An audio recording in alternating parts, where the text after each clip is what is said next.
네, 오늘 제목은 다윗의 무너진 장막이 세워지다. 다윗의 무너진 장막이 다시 세워지다입니다. 바울과 바나바가 1차 선교를 마치고 파송되었던 곳, 즉 안디옥 교회로 돌아와서 꽤 오랫동안 교제를 하면서 시간을 보냈습니다.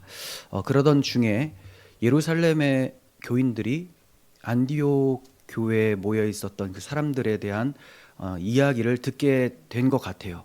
즉 1차 선교 보고 내용이죠. 1차 선교 보고가 놀라웠던 것이 이방인들이 예수를 믿고 성령님을 받더라라는 거였죠. 그래서 예루살렘 교회에서는 바리새파 사람들이 있었는데, 이전에 유대인이면서 바리새파였는데 이제 예수님을 믿어서 교인이 되었다라고 이제 여기고 있는 사람들. 좀 애매해요. 이 사람들이 뭐 진짜 신자인지 아닌지 막 애매한. 근데 이런 사람들이 안디옥 교회에 갑니다. 그래서 야, 우리가 소문을 들었는데 예수 믿는 것만으로는 이방인들이 구원을 얻을 수가 없다.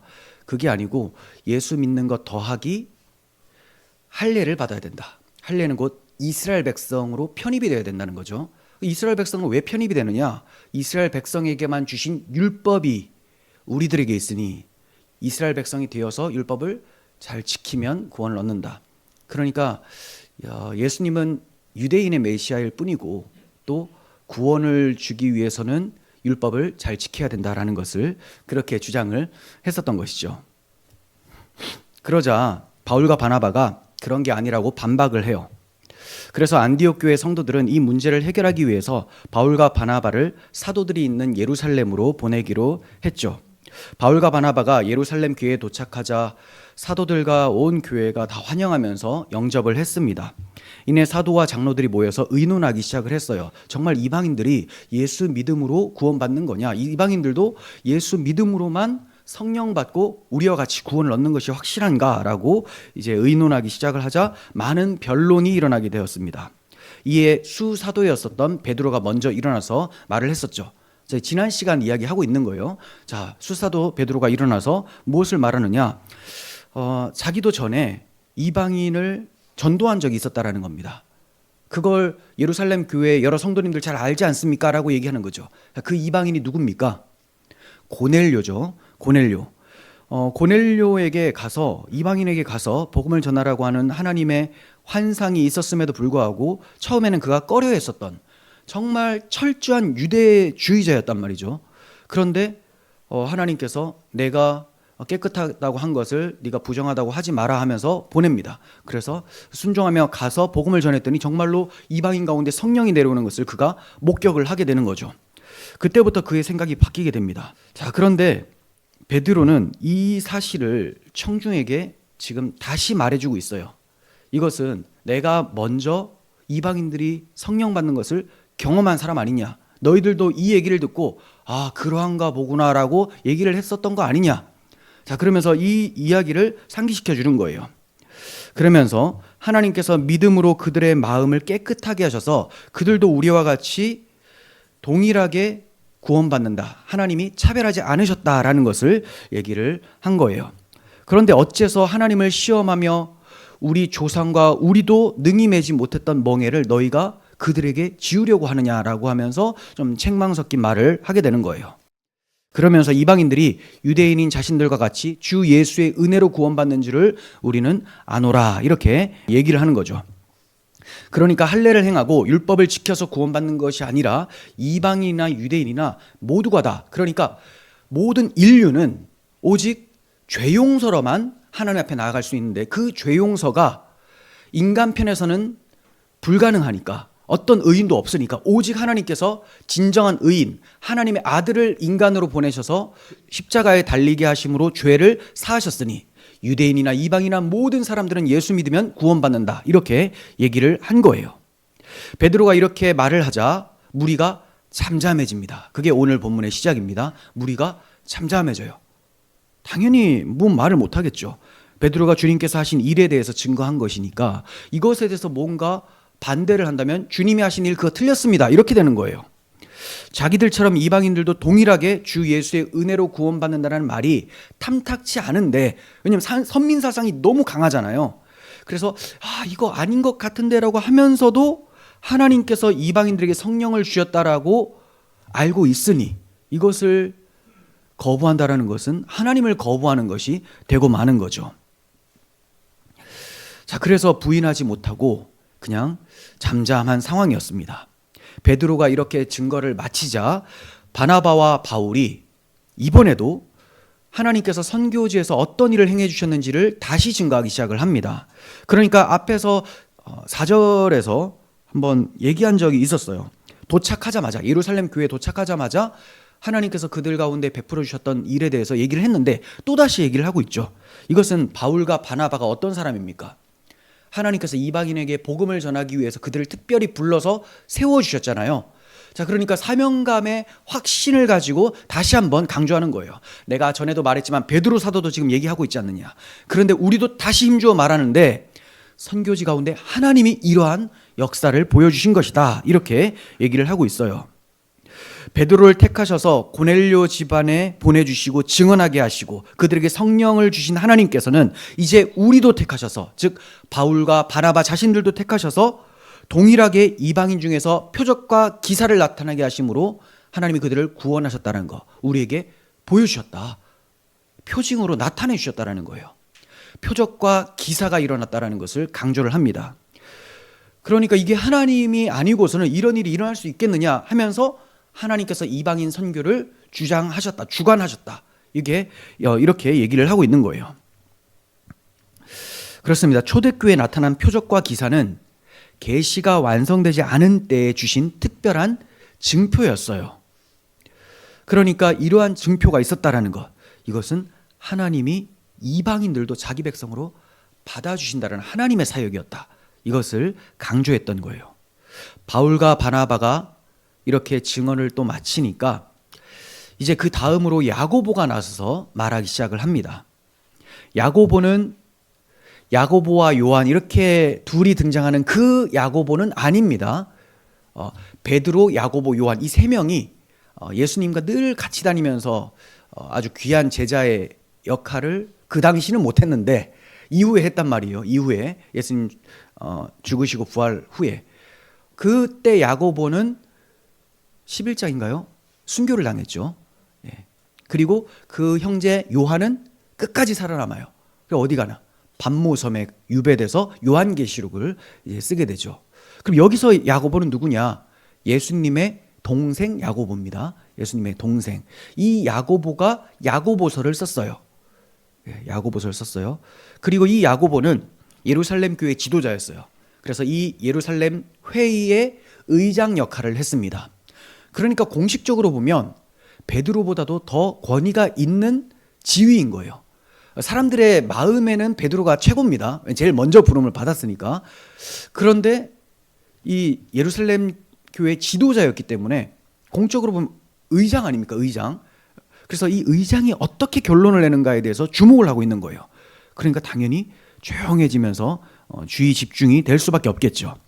자, 이때 야고보가 형제들아 내 말을 들으라 이렇게 얘기를 해요. 형제들아. 베드로도 뭐 말을 할 때 형제들아 하고 시작을 했어요. 자, 이것은 한때는 의견 차이로 서로 갈라진 듯 싸우고 있었지만 지금 이 복음 앞에서 베드로가 전파했었던, 그리고 바울과 바나바가 전파했었던 이 복음 앞에서 잠잠해졌다면 우리는 형제들이다라고 생각하면서 아주 부드럽게 얘기를 하고 있는 거죠. 그러니까 복음을 전했음에도 끝까지 부인한다면 형제가 아닌 것이 되지만 아직까지는 굉장히 혼란스러운 입장 아닙니까? 이방인이 구원받는 것을 이제 막 경험하게 되었으니까 우리야 신약 성경이 다 있으니까 이걸 왜 헷갈려해? 이렇게 되겠지만 초대교회의 처음 상황은 굉장히 어려운 상황이었다는 거죠. 그리고 우리는 유대인이 아니니까 이방인 쪽에서 이해하기가 편한데 유대인 같은 경우는 우리 유대인 말고 구원? 이런 건 있을 수가 없는데 이렇게 생각을 했었던 거예요. 그래서 굉장히 헷갈려하는 상황에서 이제 복음을 선포했는데 이 복음을 듣고 받아들이면 형제, 받아들이지 않고 끊임없이 계속 엉뚱한 소리를 하면 다른 복음을 전하는 거짓 교사가 되어서 출교를 당하게 되고 바울의 대적자가 되는 거죠. 즉 주 예수님의 대적자가 된다는 거예요. 그런데 아직까지는 이것이 이런 문제들이 드러나지 않았기 때문에 형제들아 하면서 부르고 있습니다. 자, 14절 보세요. 하나님이 처음으로 이방인 중에서 자기 이름을 위할 백성을 취하시려고 그들을 돌보신 것을, 이방인들을 구원해 주신 것을 시몬이 말하였다, 이렇게 얘기를 합니다. 그러니까 베드로의 증거를 다시 한번 떠올리게 합니다. 왜냐하면 베드로가 수사도로서 권위가 있었고 그가 사도 중에서 맨 처음으로 이방인에게 복음을 전한 사람이기 때문에 베드로의 이 말을 다시 한번 떠올리게 하는 거예요. 자, 그런데 이때 베드로라고 하지 않고 유대식 이름인 옛 이름 시몬이라고 쓰고 있습니다. 이것은 야고보하고 베드로가 친분이 있었다라고도 볼 수가 있지만 이보다 여기서 의도적으로 시몬이라고 쓴 것 같아요. 왜냐하면 이 듣는 사람들이 누구냐? 유대인들이 대다수죠. 이 문제에 대해서 지금 귀를 기울이고 있어요. 예루살렘 교회 유대인 그리스도인들. 자, 그러니까 너희들이 지금 베드로 오해해서는 안 된다. 이 사람 원래 이름 시몬 아니냐? 베드로는 헬라식 이름이잖아요. 페트로스. 근데 지금 이 시몬은 우리와 같은 유대인이다. 완전 유대인이다. 그러니까 그가 이방인이라서 이방인 편드는 게 아니고 그도 우리와 같은 완전히 유대인이지만 하나님께서 이 일을 하셨기 때문에 그가 거부할 수 있겠느냐. 이게 바로 하나님의 일이라는 것을 베드로가 보고 인정을 했으니 너희도 인정을 해라. 이렇게 지금 시작을 하고 있는 거예요. 그러면서 이방인 중에서 하나님께서 자기 이름을 위할 백성을 얻으시려고, 취하시려고 이방인을 구원하셨다, 이렇게 말씀을 하셨죠. 원래 하나님의 이름을 위할 백성은 유대인으로 국한되어 있습니다. 그렇죠? 그런데 하나님의 백성의 범위를 모든 민족으로 확장을 하셨다라는 것을 야고보도 인정을 하고 있는 거예요. 베드로, 야고보, 바나바, 바울까지 사도들, 이 권위 있는 사람들이 싹 다 이방인들도 하나님 백성이다. 어떻게 하나님 백성이냐? 주 예수를 믿음으로 하나님의 백성이 됐다. 이렇게 주장을 한 것입니다. 바울도 훗날 자기가 기록한 로마서를 통해서 이 점을 확실하게 밝히고 있는데요. 로마서 9장 24절 보세요. 이 그릇은 우리니, 자, 이 그릇은 우리다. 그게 누구냐? 곧 유대인 중에서뿐 아니라 이방인 중에서도 부르신 자니라. 그러니까 우리라고 하면 바울로 끝날 것 같았는데 바울은 지금 이 로마서의 편지를 받는 모든 이방인들까지도, 예수 믿는 이방인들까지도 하나님의 백성이라고 얘기를 하고 있는 거예요. 그러면서 호세아의 글에서도 이러기를, 자, 호세아의 글, 내가 내 백성 아닌 자를 내 백성이라, 사랑하지 아니한 자를 사랑한 자라 부르리라, 이렇게 말씀을 했습니다. 이걸 인용을 하는 거예요. 근데 사실 이때 이 말씀은 이스라엘이 하도 하나님 말씀을 안 들어서 이거 완전 하나님이 심판하시는 거예요. 그런데 이런 놈들을 내 백성이 아니라고 내가 화가 나서 진노를 했지만 내 백성으로 다시 회복시켜 주겠다, 이렇게 말씀하시는 것을 여기서 인용한다는 거죠. 그러니까 유대인이나 이방인이나 다 진노 아래에 있어야 마땅한데 하나님께서 하나님 백성이 될 자격이 없는 자들을 하나님 백성으로 불러주셨다, 은혜를 베풀어 주셨다는 것을 강조하면서 이 호세아 글을 인용하고 있는 거예요. 26절, 너희는 내 백성이 아니라 한 그곳에서 그들이 살아계신 하나님의 아들이라 일컬음을 받으리라 함과 같으니라. 네. 그러니까 호세아서의 글은 이스라엘 백성들에게 국한이 되어 있었지만 이것을 이스라엘과 이방인 중에 남은 자, 주 예수님을 믿는 자들, 자, 이 사람들을 통틀어서 적용을 하고 있는 거예요. 호세아서의 글을. 자, 그런 후에 이방인들도 하나님의 백성이 되게 하셨다는 베드로의 증언이 선지자의 말씀과 같다, 일치하다라고 얘기를 합니다. 그러니까 성경과 베드로의 증언은 일치가 된다, 이 말이죠. 그러면 성경이라고 하면 크게 두 가지로 표현하거든요. 율법과 선지자, 이렇게 표현을 해요. 율법과 선지자. 지금 선지자의 글과 일치하다라는 말은 성경 전체와 일치하다, 이런 표현입니다. 그럼 율법과 선지자가 무엇을 증거하고 있습니까? 율법과 선지자. 먼저 예수님께서 이렇게 말씀하셨어요. 모세의 율법과 선지자의 글과 시편에 나를 가리켜 기록된 모든 것이 이루어져야 하리라 한 것이 바로 이것이다. 예수님의 죽으시고 부활하신 것, 이것이다. 구약성경 전체는 내 이야기인데 어떤 내 이야기냐? 내가 너희 죄를 위하여 인간으로 와서 죽고 부활해서 너희를 구원하는 그런 이야기다라고 예수님께서 말씀하셨어요. 자, 그게 뭐냐? 그렇게 예수님께서 행하신 사역을 두 글자로 말하면 사랑이죠, 사랑. 하나님이 너희를 사랑하셔서 나를 보내신 일을 구약성경이 얘기하고 있었다. 그래서 예수님께서 제자들이 가장 큰 계명이 무엇입니까? 라고 물을 때 하나님 사랑, 이웃 사랑이라고 말씀하시고 이 두 계명이 온 율법과 선지자의 강령이다. 온 율법과 선지자, 성경 전체의 핵심이다라고 말씀을 한 것이죠. 솔로몬 행각에서 베드로가 유대인을 향해서 한 말도 봅니다. 솔로몬 행각에서 베드로가 유대인을 향해서 한 말, 사도행전 3장 18절. 그러나 하나님이 모든 선지자의 입을 통하여 자기의 그리스도께서 고난받으실 일을 미리 알게 하신 것을 이와 같이 이루셨느니라. 자, 선지자의 입을 통해서 무엇을 이루셨어요? 하나님의 아들 예수 그리스도께서 우리 죄를 대신하여 고난받아 죽으실 것을 선포하셨는데 그 예수가 이루셨다. 이렇게 증거를 하고 있죠. 그러니까 우리는 선지서를 보면서 이스라엘의 멸망, 회복 이런 내용을 보면서 이게 과연 무슨 의미가 있을까? 우리하고 무슨 의미가 관련이 있을까? 이런 생각을 자주 하는데, 그러니까 목회자들도 설교를 할 때 그냥 선지서 설교하는 게 굉장히 까다롭고 어렵게 봅니다. 그런데 지금 베드로가 친절하게 설명을 하잖아요. 그리고 예수님도 말씀하셨어요. 이 선지서의 글도 바로 예수 그리스도와 그분의 죽으심에 대한 복음에 대한 내용이었다. 이렇게 말씀을 하셨다라는 거죠. 그리고 바울이 쇠사슬에 매여서 로마로 압송되어 가택 연금이 됩니다.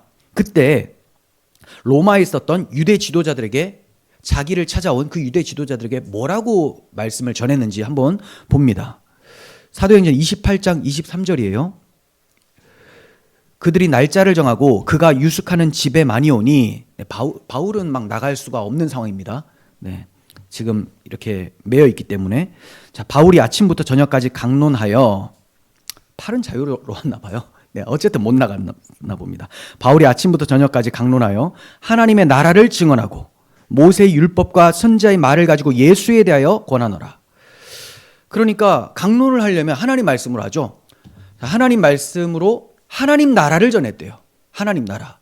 그런데 이 하나님의 성경 말씀, 율법과 선지자의 말을 가지고 하나님 나라를 전하면서 동시에 예수에 대하여 전했다라는 거예요.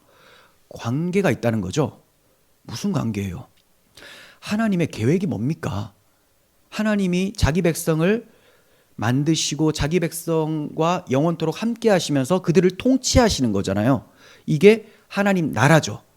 그런데 에덴 동산이 하나님 나라로 이루어졌는데 범죄로 인해서 파괴가 되죠. 그러면 이 파괴된 하나님 나라를 하나님이 내버려 두시면 하나님의 계획이 무산이 되잖아요. 하나님 그럴 수가 없어요. 하나님이 계획하신 것은 곧 성취입니다. 하나님의 뜻이 바로 현실이 되는 겁니다. 그런데 반역으로 인해서 하나님 나라가 무너지게 되었어요. 무너졌어요. 그럼 하나님이 내버려 둘까요? 다시 하나님 나라를 회복시키죠. 그럼 회복시키는 데 있어서 가장 중요한 게 뭡니까? 그냥 집을 다시 짓는 겁니까? 하나님 나라는 그런 게 아니잖아요. 자기 백성이 죄로 인해서 망하게 되었으니, 죄로 인해서 이 나라가 파괴가 되었으니 죄 문제를 해결해버리면 하나님 나라가 회복이 되는 거예요. 하나님의 백성이 추방당했다가 다시 돌아올 수가 있게 되는 거죠. 그래서 그 죄 문제를 해결할 자로 하나님이 그 아들 예수 그리스도를 보내주신 겁니다. 그러니까 하나님 나라를 전파하면서 동시에 율법과 선지자의 글을 통해서 예수에 관하여 전파했었던 거예요. 하나님 나라와 예수 그리스도는 뗄래야 뗄 수 없는 관계죠. 뗄래야 뗄 수 없는. 로마서를 통해서 예수에 대하여라는 이 표현이 무엇인지를 바울이 자세히 진술해 줍니다. 그러니까 사도행전에서는 바울이 하나님 나라와 예수 그리스도에 대해서 전파했다 이렇게만 나와 있었잖아요. 근데 그렇게 전파했었던 바울이 로마서에서 내가 전파한 내용을 한번 기록해 볼게 하면서 기록한 내용이 로마서 3장 21절 이하에 나옵니다. 이제는 율법 외에 하나님의 한 의가 나타났으니, 자, 이 하나님의 의가 나타나서 하나님을 만나게 되면 그게 하나님 나라입니다. 하나님의 의가 나타났어요. 이 의를 받아야 돼요. 율법과 선지자들에게 증거를 받은 것이다. 율법과 선지자가 아까 하나님 나라와 예수 그리스도를 증거한다 했잖아요. 그거를 지금 얘기하는 거예요. 그 내용이 뭐냐? 핵심이 뭐냐? 곧 예수 그리스도를 믿음으로 말미암아 모든 믿는 자에게 미치는 하나님의 의니 차별이 없느니라. 이방인과 유대인 차별 없다라는 거예요. 모든 사람이 죄를 범하였음에 하나님의 영광에 이르지 못하더니, 하나님의 영광에 이르지 못했다라는 것은 영광의 그 나라에 들어갈 수 없게 되었다라는 말입니다. 그리스도 예수 안에 있는 속량으로 말미암아 십자가의 구원이죠. 하나님의 은혜로 값없이 의롭다 하심을 얻은 자 되었느니라. 이렇게 기록을 하고 있습니다. 그러니까 베드로의 이 말이 선지자의 말과 일치하도다라는 것은 베드로도 지금 복음을 전한 것이고 예수 그리스도로 인하여 유대인과 이방인이 다 구원받게 된다. 은혜로 구원받게 된다. 선지자들도 그 얘기한 것이다. 이렇게 얘기를 한 거죠. 자, 그러면서 어떤 선지자의 어떤 말을 인용하는지를 봅니다. 16절, 17절.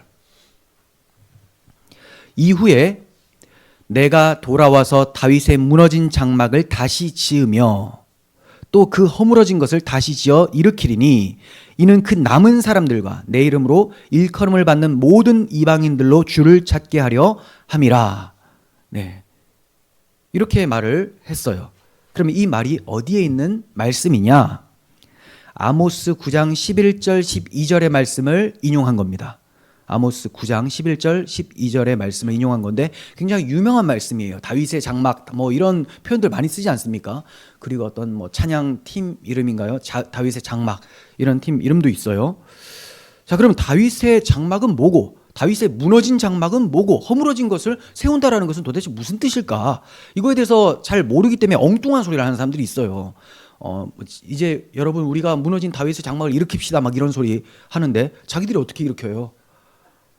아니 다윗의 장막이 진짜 무슨 집입니까 이게? 다윗의 왕권을 얘기하는 거, 왕권.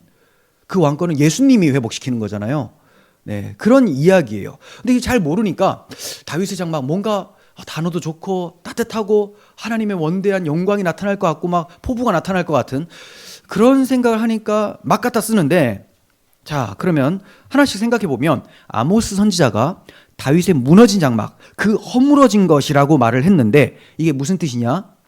1차적으로 그러니까 몇 가지 복합적인 의미가 담겨 있다는 거예요. 1차적으로는 이스라엘 관점입니다. 이스라엘. 자, 이스라엘이 하나님의 언약을 버리고 율법을 어김으로 하나님께 진노의 회초리를 아주 세게 맞죠. 그게 뭐냐? 바벨론 포로로 끌려가게 돼버리는 거예요.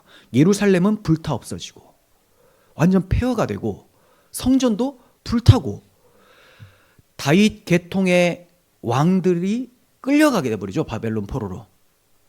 자, 이렇게 돼버릴 것이 예언이 된 것이 다윗의 무너진 장막이라는 거죠. 그런데 이보다 하나님의 약속이 먼저 있었음을 우리는 압니다. 하나님의 약속. 그러니까 불타버리는 것, 왕위가 폐하여지는 것을 끝난다면 그냥 절망이겠죠. 근데 하나님의 약속이 먼저 있었기 때문에 하나님이 회복시킬 거야 라는 기대감과 소망이 있게 되는 거예요. 하나님께서는 다윗에게 메시아 언약을 주셨습니다. 우리가 살펴보고 있는 사무엘하 7장에 지금 12장 마쳤습니다. 7장에 다윗 언약이 주어지죠. 다윗 언약. 그 핵심이 뭡니까?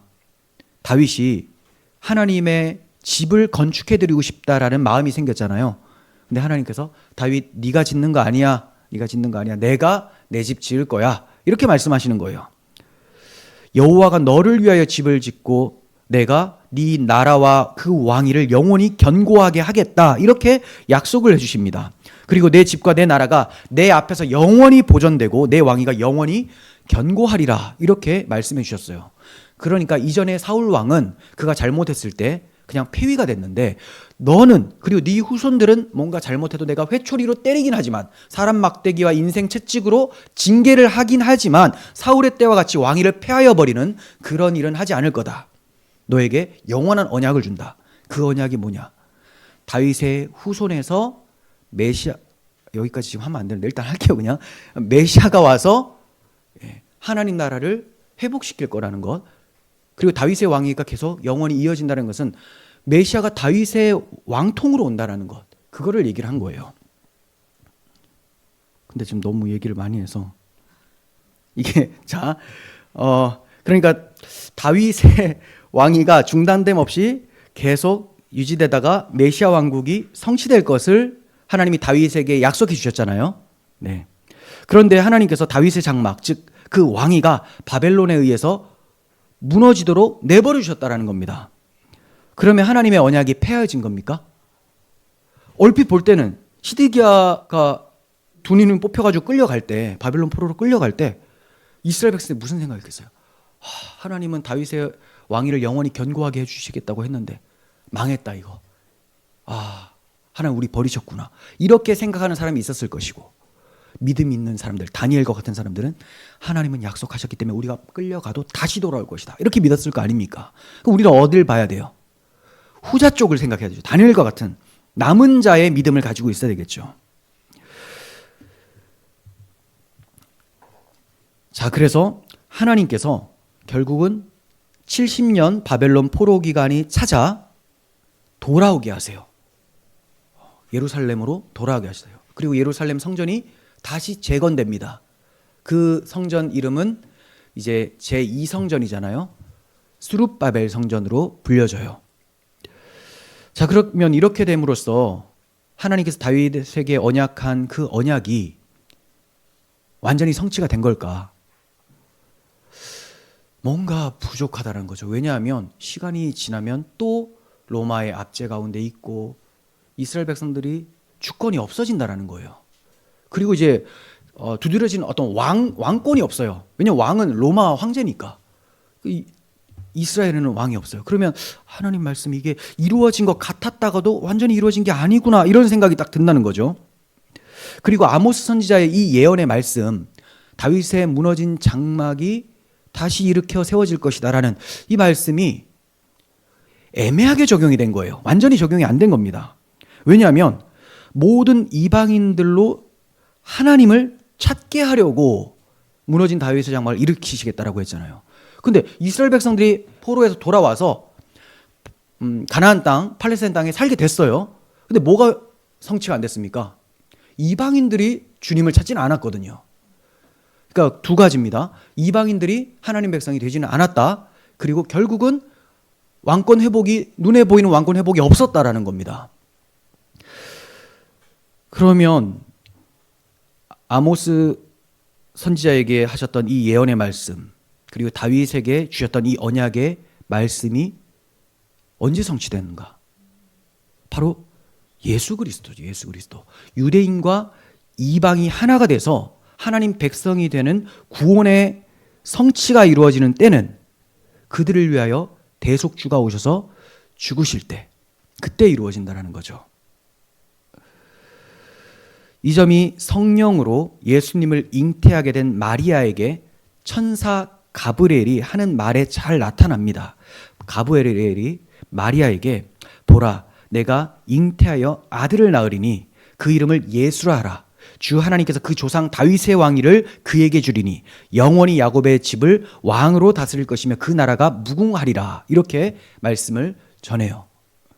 그러니까 마리아의 배에서 태어나게 될 그 아기 예수가 다윗의 왕위를 영원히 견고하게 할 언약의 성취자다. 천사가 얘기를 한 겁니다. 예수님께서 십자가에서 유대인과 이방인 모두의 죄를 대속하심으로 무너진 다윗의 장막, 곧 영적 이스라엘이 일으켜 세워질 수 있게 된 겁니다. 야고보는 아모스 선지자가 전한 이 예언의 의미를 알고 있었고, 그러므로 지금 청중들에게 바르게 해석을 해주고 있는 거예요. 많은 유대인들은 예수님은 신성 모독으로 저주받아 죽은 죄인일 뿐이라고 생각을 했습니다. 율법에 기록된 대로 나무에 달린 자는 저주를 받았다라고 생각을 한 거예요. 예수님을 이스라엘을 속량할 자로 믿고 따라다녔던 제자들 입장에서는 기대했었던 예수님이 너무나 힘없이 무능하게 끌려가서 죽게 되는 것, 비참하게 죽게 되는 것을 보면서 그토록 기다렸던 다윗의 장막을 세워줄 분이 죽었으니 다윗의 장막이 완전히 허물어진 것처럼 보였을 겁니다. 하지만 예수님께서는 사망 권세를 이기시고 부활하셨어요. 예수님께서는 말씀하신 대로 이 성전을 헐라 내가 사흘 만에 일으키겠다라고 하신 그 말씀을 당신의 부활로 입증해 보이셨습니다. 주님의 부활은 무너진 다윗의 장막이 다시 지어져 일으켜졌음을 확증하는 사건이었던 거예요. 그러니까 예수님께서 부활하심으로 하나님 백성이 하나님께로 돌아올 수 있게 되는 의가 이루어졌다라는 것을 보여주신 겁니다. 다윗의 장막이 언제 이루어져요? 언제 세워집니까? 십자가로. 이것을 나타내는 것이 부활이었다라는 거죠. 여러분, 대적자 사탄은 파괴를 일삼는 놈이에요. 그래서 에덴 동산도 파괴를 했죠. 유혹으로 죄를 범하게 하여 파괴시켰습니다. 하지만 하나님께서는 다시 세우시는 분이에요. 하나님은 당신의 계획을 취소하지 않으십니다. 그래서 유대인과 이방인이 하나가 되어 하나님 앞에 나아갈 수 있도록 해주신 거예요. 이 점을 사도 바울이 증거를 합니다. 에베소 2장 14절 이하를 봅니다. 그는 우리의 화평이신지라. 예수 그리스도는 우리의 화평이시다. 둘로 하나를 만드사. 그러니까 유대인과 이방인이 서로 원수였는데 먼저 이 두 사람들을 화평케 하죠. 화해케 하죠. 원수된 것, 곧 중간에 막힌 담을 자기 육체로 하시고 또 오셔서 먼 데 있는 너희에게 이방인들에게 평안을 전하시고 가까운 데 있는 유대인들에게 평안을 전하셨으니 이는 그로 말미암아 예수 그리스도의 대속으로 말미암아 우리 둘이 유대인과 이방인이 한 성령 안에서 아버지께 나아감을 얻게 하려 하심이라. 아모스 선지자의 예언이 예수 그리스도로 인해서 성취되었음을 사도 바울이 말씀을 한 것이죠. 하지만 무너진 장막이 십자가에서 세워졌는데 온전히 다 세워진 건 아니에요. 세워지긴 했는데 완성이 되었느냐? 그건 아니라는 겁니다. 그러니까 제자들이 이렇게 얘기를 해요. 주께서 이스라엘 나라를 회복하심이 이때입니까? 라고 묻습니다. 그러니까 예수님께서 이들의 질문에 책망하거나 부인하지 않으세요. 왜냐하면 주님께서는 영적 이스라엘을 회복시키려, 즉 다윗의 장막을 일으켜 세우려고 오셨고 또 완성하기 위해서 다시 오실 것이기 때문에 예수님의 십자가로 1차적으로 이루어졌어요. 궁극적으로죠. 1차적으로는 바벨론 포로에서 와서 스룹바벨 성전이 이루어지는 거 1차죠. 궁극적으로는 그리스도께서 죽으심으로 속죄가 이루어지니 이제 예수님 믿는 사람들은 우리 마음에 다윗의 장막이 선 겁니다. 다윗의 장막, 하나님의 왕권, 예수 그리스도 우리의 주인이고 왕이 되셔서 하나님의 통치를 받는 나라가 세워진 거잖아요. 이게 무너진 다윗의 장막이 세워진 거예요. 그런데 완전히 세워지진 않았어요. 왜냐하면 우리가 하나님의 통치를 잘 안 받을 때도 있잖아요. 이게 왜 그래요? 우리 몸의 구속을 기다리잖아요. 그래서 주님이 다시 오실 때 주님의 부활하신 몸과 같이 영광스러운 몸으로 우리가 부활하게 되고 완성된 하나님 나라에 들어가는 것이 무너진 다윗의 장막이 완전히 이렇게 세워지는 것, 완성이 되는 것이죠. 그때까지 우리는 기다리는 거예요. 그래서 사도 요한이 환상 가운데에 새하늘과 새 땅, 그 이루어진 곳을 보면서 예수님의 말씀을 전합니다. 이루었도다. 나는 알파와 오메가요 처음과 마지막이라. 주님 재림하실 때 주님이 다 이루었다라고 하시는 거예요. 원래 이루었다가 언제 있었습니까? 십자가에서 있었잖아요. 다 이루었다 하고 죽으셨어요. 그리고 그 이루었다 하신 것이 거짓말이 아니라는 것을 계시록에서 완성으로 보여주시는 겁니다. 완성으로. 창세기에서 대적자 사탄은 하나님의 장막을 무너뜨렸습니다. 하지만 성경 마지막 책 요한계시록에서는 보라 하나님의 장막이 사람들과 함께 있음에라고 하면서 하나님의 장막이 그리스도의 속죄로 이루어졌음을 밝히고 있습니다. 이처럼 그날에 이스라엘의 남은 자와 내 이름으로 일컫는 모든 이방인들로 주를 찾게 하려 함이라 라는 말씀이 성취가 될 거예요. 주님의 재림으로.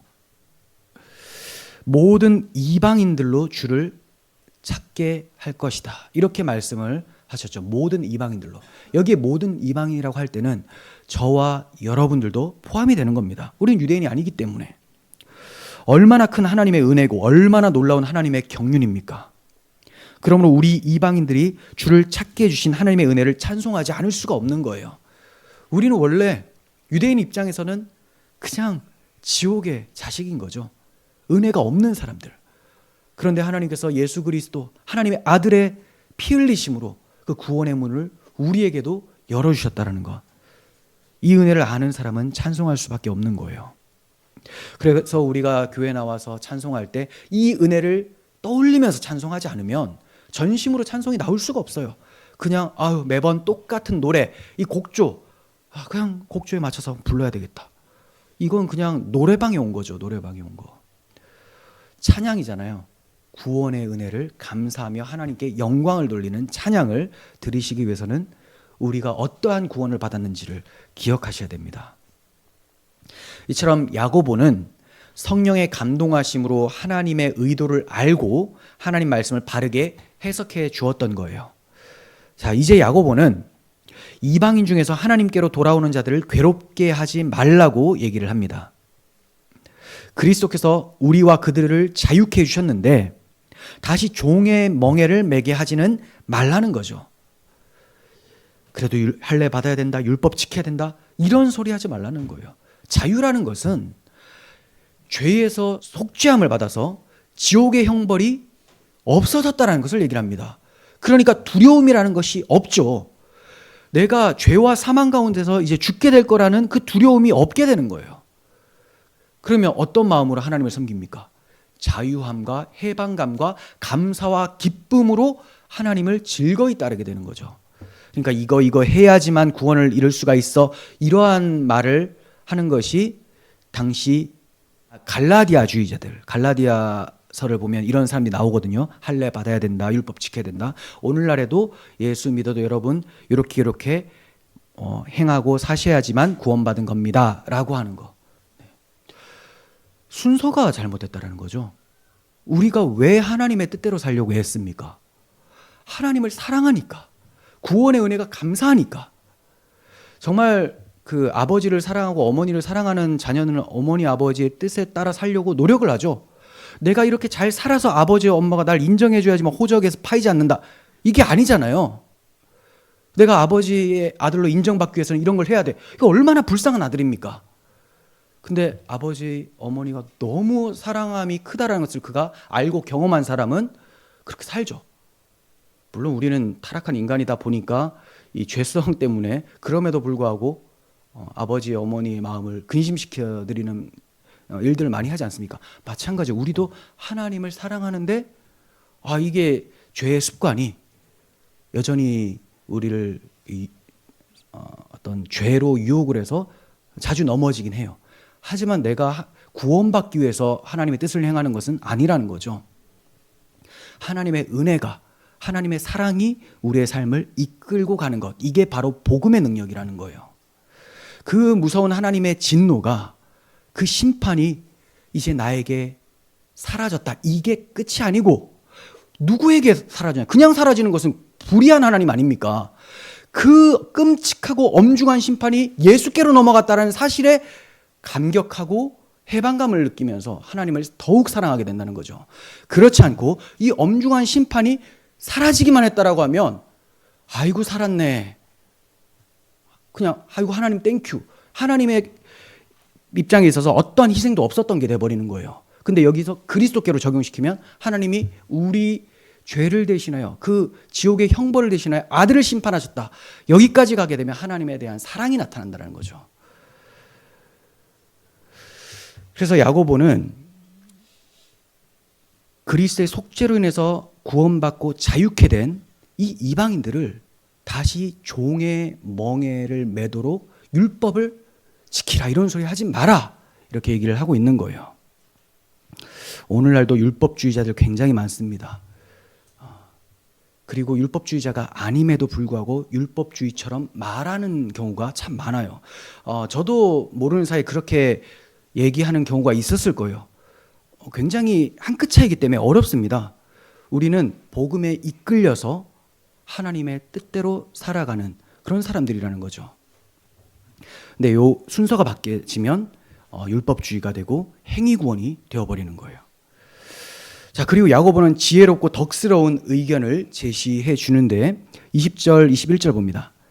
다만 우상의 더러운 것과 음행과 목매어 죽인 것과 피를 멀리하라고 편지하는 것이 옳으니 이는 예로부터 각 성에서 모세를 전하는 자가 있어 안식일마다 회당에서 그 글을 읽음이라 하더라.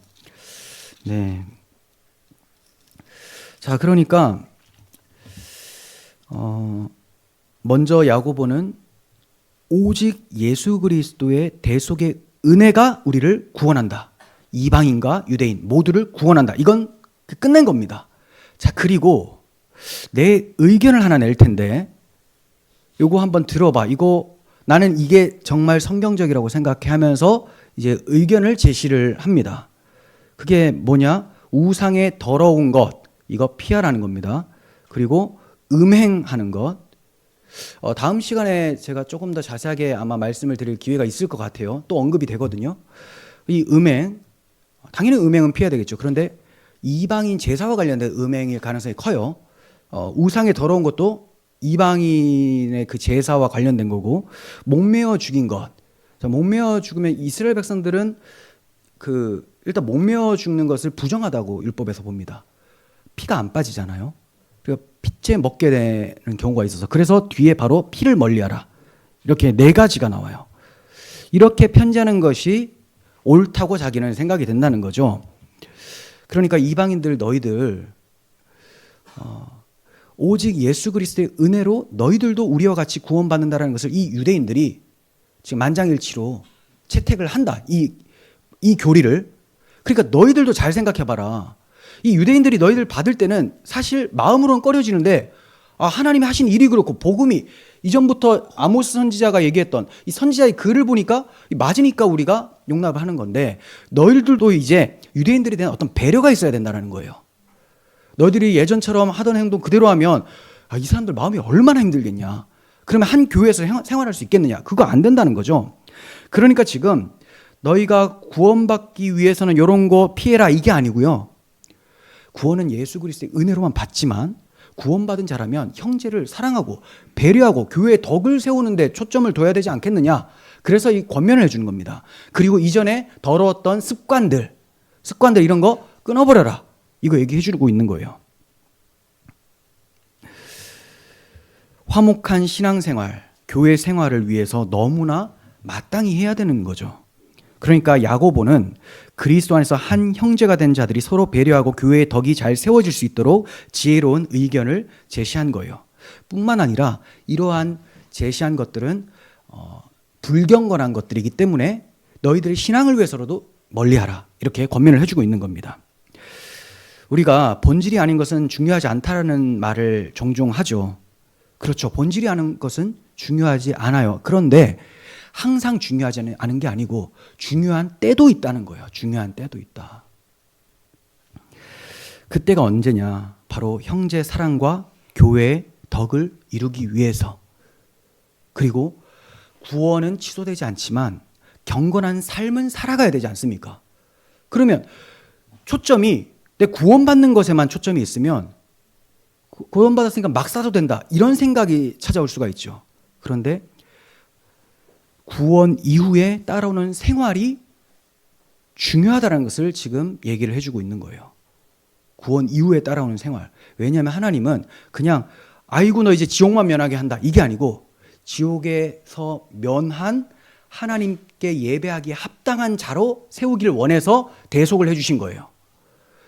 그러니까 선한 일을 열심히 하는 자기 백성이 되게 하도록 구원해 주신 것이지, 아이고 나 이제 좋은 곳으로 가니까 됐네, 이렇게 생각하며 살지 말도록 하나님께서는 지금까지 많은 말씀으로 가르쳐 주신 것이죠. 그러니까 야고보는 첫 번째, 유대인들이 꺼려하는 거 너희들 피하라. 그리고 너희들이 구원받았다면 거룩한 삶으로 나아가야 된다, 이거를 강조해 주고 있는 거예요. 여러분, 우리가 형제 사랑과 교회의 덕을 생각하면서 신앙생활을 해야 됩니다.